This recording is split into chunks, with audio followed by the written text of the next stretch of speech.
Hola a todos y todas. Continuando con los contenidos que correspondían al certamen número 3 de aplicaciones de grafo, es que hoy vamos a ver redes y flujos, que es el problema del flujo máximo en el fondo, y son los últimos contenidos que nosotros vamos a ver en este semestre, o la fase 1 mejor dicho. La idea acá es que nosotros, es imaginar que nosotros queremos enviar una cierta cantidad de material a través de una red conectada, mejor dicho, la mayor cantidad de material. Imaginemos que tenemos un nodo A conectado con un nodo B, de alguna forma nosotros queremos enviar la mayor cantidad y la cantidad va a estar acotada en el fondo por una capacidad que tenemos ahí. Entonces lo que vamos a hacer en realidad nosotros es interpretar ahora los arcos como tuberías por los que podría fluir material, en donde los pesos de cada arco, como acá, representan la capacidad que tienen para poder llevar material. Vamos a contar con un vértice S, el que tiene la propiedad de que todos los arcos que contienen a S se alejan de él, y otro vértice T con la propiedad de que todos los arcos que lo contienen se dirigen a él. En el fondo, el inicio y el fin. Y a S se le suele llamar fuente y al T se le suele llamar sumidero. Resumiendo un poco, vamos a tratar con redes que incluyen un digrafo entonces con su conjunto de vértices B y su conjunto de arcos A, o B, E también como solemos usarlo, una función de capacidad, la cual va desde los arcos a los reales, pero nosotros por lo general vamos a trabajar con los cardinales, pero esto se suele usar con los reales, una fuente S como dijimos y un sumidero T. Ahora vamos a suponer que algún material va a fluir por esta red.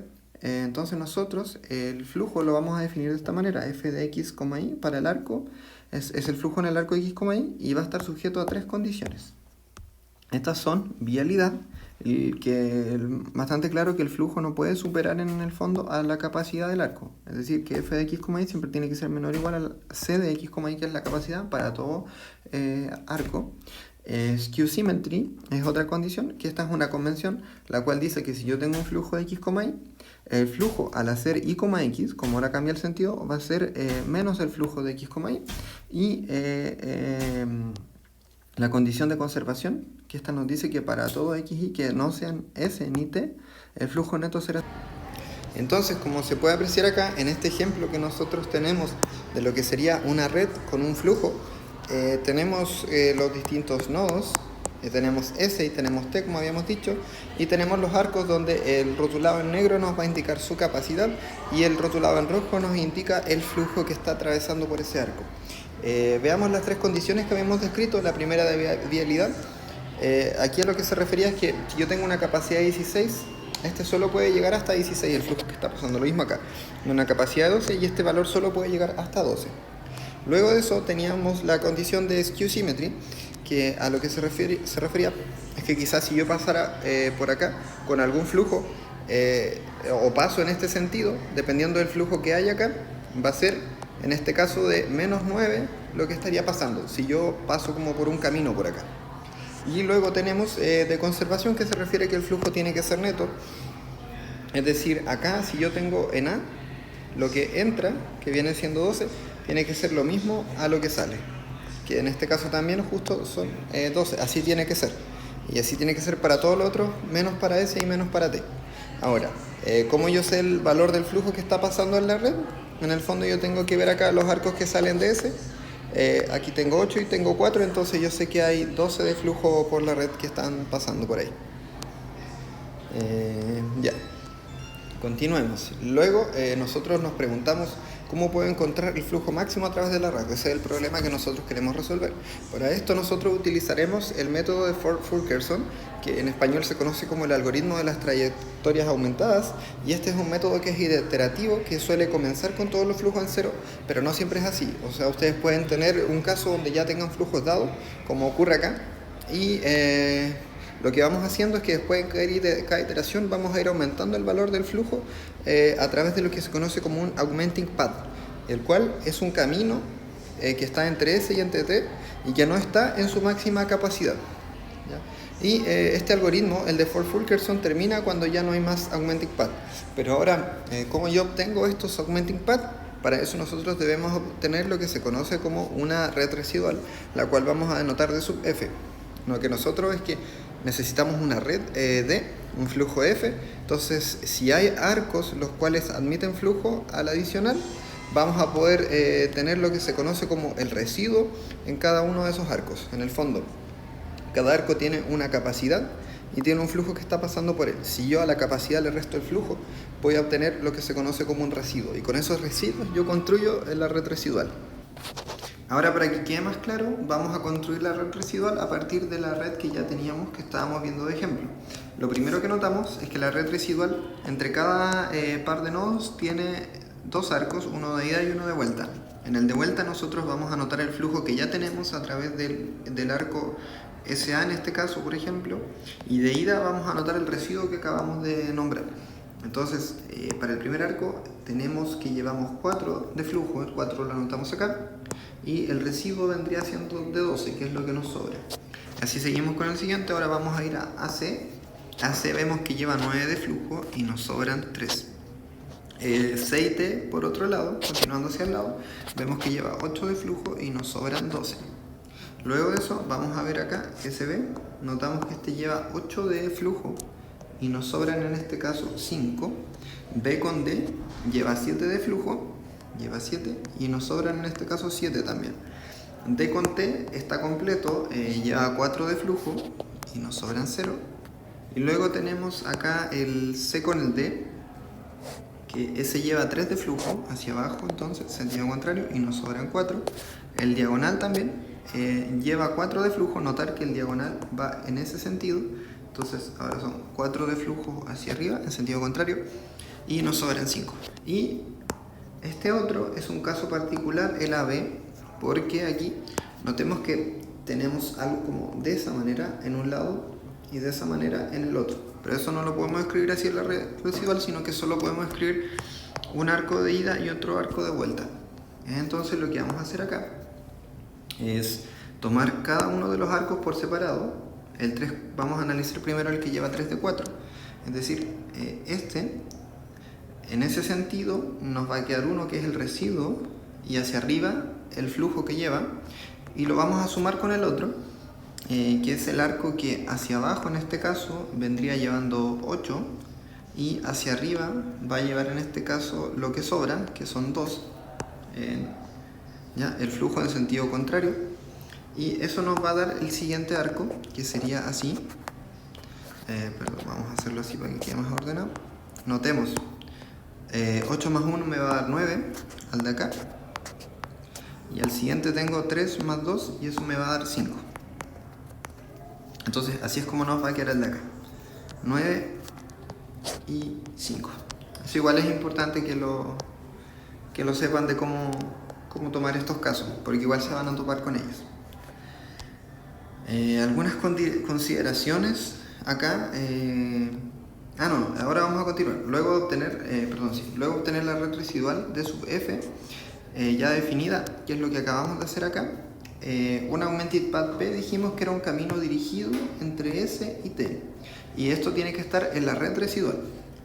Por eso fue que la construimos, donde un flujo residual es mayor a 0, o sea, donde estos flujos que van en dirección de S a T sean mayores a 0, yo voy a poder encontrar un augmented path. Entonces, lo que podemos el flujo que nosotros vamos a poder aumentar a través de un augmented path va a estar definido por un máximo, o sea, va a estar acotado, por así decir. Va a ser el mínimo entre todos los arcos que yo voy a tomar, es decir, el mínimo valor de los residuos de todos los arcos del augmented path. Nos dicen que un augmented path es esto, yo parto de ese y tomo un camino así. Por ejemplo, esto sería un augmented path y yo veo que este tiene esos valores residuales. ¿Cuánto es el augmented path que yo puedo tomar acá? Es el mínimo de estos 3 valores, en este caso sería 3. Eso es lo que se refiere acá a esto. Y ahora sí, unas consideraciones que hay que tener es que el flujo que aumenta por un augmented path para un arco U, B, que lo denotamos F sub P del arco U, B, va a ser en este caso el C sub F sub P, que es el flujo que nosotros podemos aumentar, va a ser ese valor. Si X, Y está en P, pero va a ser el negativo de C sub F de P, si Y, X está en P. O sea, si esto está así, y nosotros pasamos en el sentido de la flecha, lo vamos a aumentar la cantidad que nosotros encontramos, la cantidad acotada, por así decirlo, el valor mínimo de los residuos del Augmented Path. Pero si nosotros tomamos este arco, es decir, en sentido contrario hacia acá, va a tener que ser el valor negativo. Y si no está en el Augmented Path, va a ser 0. Y luego el nuevo flujo del arco es la suma de lo que ya había con f del b. O sea, si acá por ejemplo yo llevaba 12, 3, 12 y yo en este caso lo aumenté en 3, que es el menor, el nuevo flujo acá, acá yo tengo que sumar 3, acá yo tengo que sumar 3 y acá yo tengo que sumar 3 y acá también tengo que restar 3 en estos casos. Entonces es el flujo que aumenté más el que ya tenía, a eso se refiere. Continuando ahora, lo que queda por hacer para poder encontrar el flujo máximo es aplicar el método de Ford-Fulkerson. Acá tenemos la red residual que acabamos de construir, la tenemos más grande y lo que vamos a hacer es aplicar los Augmenting Path. Entonces, lo primero que vamos a hacer es identificar cuál es un posible Augmenting Path. Es un camino que va de S a T, donde en este caso el residuo de sus arcos sea mayor a 0. Notemos que ya habíamos visto uno que sería este, es decir, el Augmenting Path que le vamos a colocar Augmenting Path 1 sería S, A, C y T en este caso. ¿Y cuánto podemos aumentarlo nosotros? El mínimo de los valores de los arcos. O sea, tenemos 12, perdón, ese no, 12, un 3 y otro 12.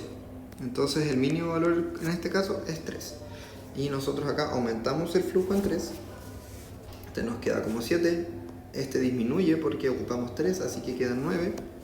Este nos queda como 12 y este nos queda en 0 porque ocupamos los 3. Este nos queda en 11 y este nos queda en 9 porque ocupamos 3 de los 12 disponibles. Entonces sería nuestro primer Augmenting Path. Ahora vamos a ir al Augmenting Path número 2 en este caso. Vamos a hacerlo con verde. Augmenting Path número 2. Vamos a hacer en este caso... bueno, algo importante a notar es que por acá yo tengo 0, o sea, yo no puedo llegar por acá. Este no lo voy a poder incluir en un Augmenting Path.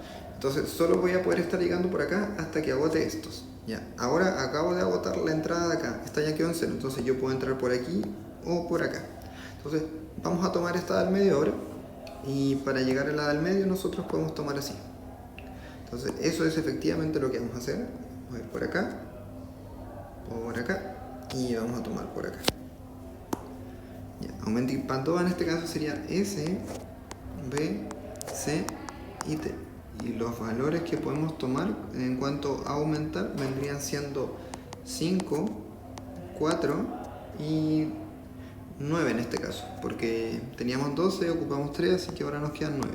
El mínimo de estos valores es 4. Entonces acá gastamos 4 y nos quedan 5. Este de 11 pasó a llevar 15 ahora. Gastamos los 4 y nos quedan 0 y este pasó a llevar 9.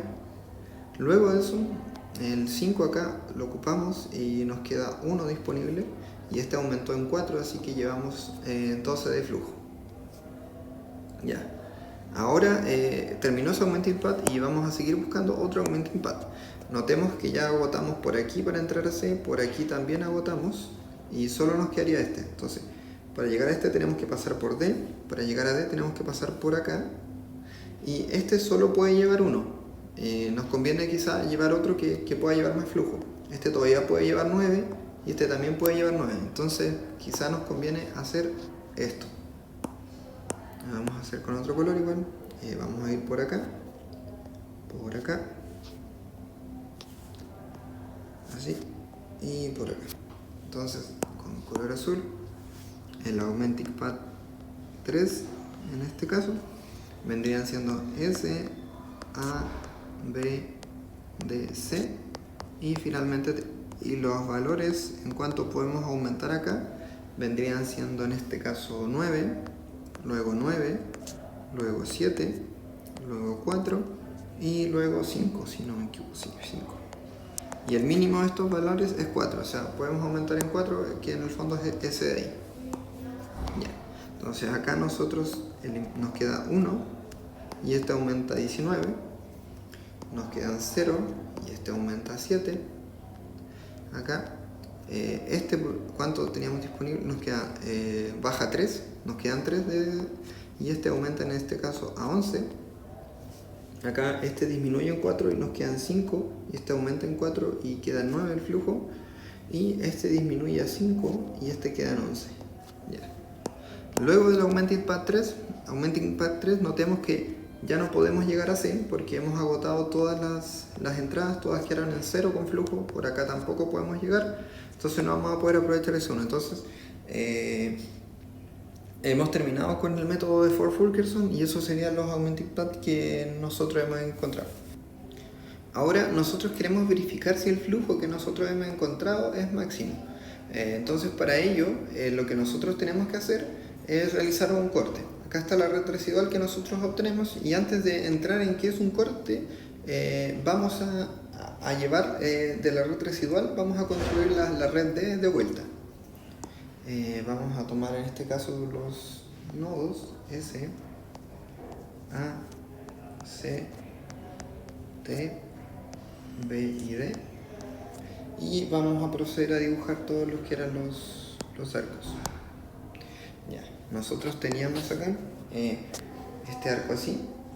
¿Y cuánto llevamos de flujo? Llevamos 11 de la capacidad que tenía de 16. Luego de AC nosotros llevamos 12 de 12 horas según la red residual, y acá llevamos 19 de 20. Luego de S a B llevamos 12 de 13. Luego de B a D, ¿cuánto llevamos? En este caso llevamos 11 de 14.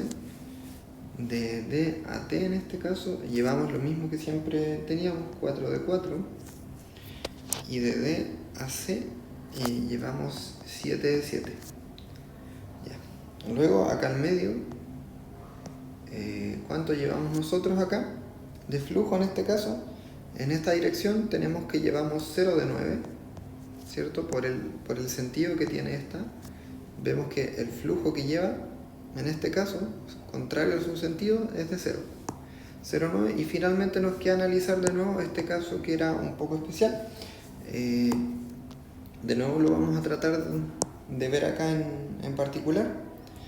Nosotros tenemos esto en la red residual, tenemos 5 hacia abajo y 9 hacia arriba, ¿cierto? 5 hacia abajo y 9 hacia arriba, y notemos que esto nosotros lo podemos separar acá, igual que antes, como así. Entonces lo que nosotros vamos a hacer acá es ver como teníamos antes en la red original, cuáles eran las capacidades que teníamos acotadas acá. Teníamos que este podía llevar 4 hacia abajo y que este podía llevar 10.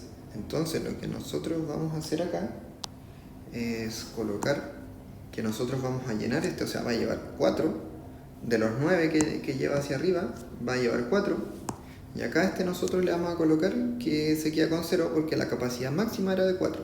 Y acá entonces, como estos son la suma, acá lo que me quedan disponibles son 5, y como este es esto más esto, como tengo 0, acá me quedan 5 y 5. Entonces después, volviendo acá al arco que va hacia abajo, ¿cierto? Que tenía capacidad de 4 y el otro tenía capacidad 10, los podemos hacer así. Este corresponde a ese arco que lleva 4 y de 4, y este que iba hacia arriba lleva 5 de 10 en el fondo. Y así es como lo vamos a reescribir en la red acá, la red original. Así. 4 de 4, y este lleva 5 de 10 en el fondo. Bien. Y así es como tienen que hacerlo ustedes. Ahora vamos a mover esto de acá un poco para acá, para que lo podamos trabajar mejor luego. Ya. Entonces ahora sí, nosotros dijimos que para saber si el flujo encontrado es máximo es necesario realizar un corte. ¿Pero qué es un corte? Un corte corresponde a una partición de los vértices de la red en conjuntos S y T, donde el conjunto S mayúscula debe contener al nodo S y el conjunto T mayúscula debe contener al nodo T. Es decir, sería como algo así, yo tomo esto, sería el conjunto T y esto sería el conjunto S. O también podría ser así, o así también, depende cómo lo veamos. Y además se tiene que, el flujo de un corte es la suma de los flujos que corta y hay que considerar el sentido. O sea, si yo hago un corte así, en el fondo los arcos que yo estoy cortando, el flujo serían 12 menos 0 más 11.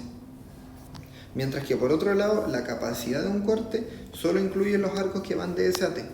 O sea, si yo corto así, veo solo los arcos que van de S a T. O sea, para la capacidad solo tomo en cuenta eso. La capacidad sería 12 más 14 en este caso. Ya. ¿Y para qué realizamos un corte? Porque en el fondo el valor de cualquier flujo está acotado por la capacidad de corte. Entonces el flujo máximo está acotado por la capacidad máxima. Esto que acabo de mencionar se conoce como el teorema del max flow min cut, que es el que tenemos a continuación. Que este teorema nos dice que los siguientes tres proposiciones son equivalentes. O sea, que si yo tengo que dos de ellas son verdaderas, la tercera también tiene que ser verdadera. Se tienen que cumplir todas. Nos dice que F es un flujo máximo en D, nos dice que la red residual D sub F no contiene augmenting path y nos dice que si el valor del flujo para algún corte S, T en D es igual a la capacidad en ese corte, también se tiene que cumplir esto en el fondo. Es como si yo tengo esta y esta, se cumple esta. Si yo tengo esta y esta, se tiene que cumplir esta también. En el fondo, eso se refiere con que sean equivalentes. Notemos que nosotros encontramos que ya no hay más augmenting path, pero nosotros todavía no sabemos si el flujo es máximo en D. Ahora, si nosotros encontramos que hacemos un corte y el valor del flujo en el corte es igual a su capacidad, entonces ahí sí vamos a poder concluir que F es un flujo máximo en D. Entonces nosotros ahora vamos a proceder a hacer un corte acá de nuestra red que obtuvimos aplicando Ford-Fulkerson. Antes de realizar el corte la voy a volver a mover un poco para que nos quede más cómodo. Ahí sí, al final ya tenía que ser más pequeña. Y notemos ahora sí que uno de los cortes que nosotros podríamos hacer en este caso sería de esta manera. Para que quede así. En el fondo estamos diciendo que acá el conjunto S va a contener a S, a B y a D. Y el conjunto T, por otro lado, va a contener solo a C con T. Ya, ahora hay que analizar cuáles son los arcos que van de S a T.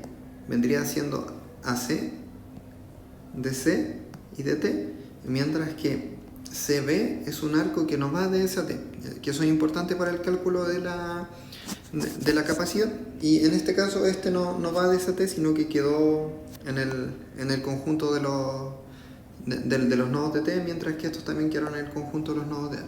Entonces eso no se van a tomar en cuenta para verificar esto, sino que a nosotros solo nos interesan los arcos que se están cortando.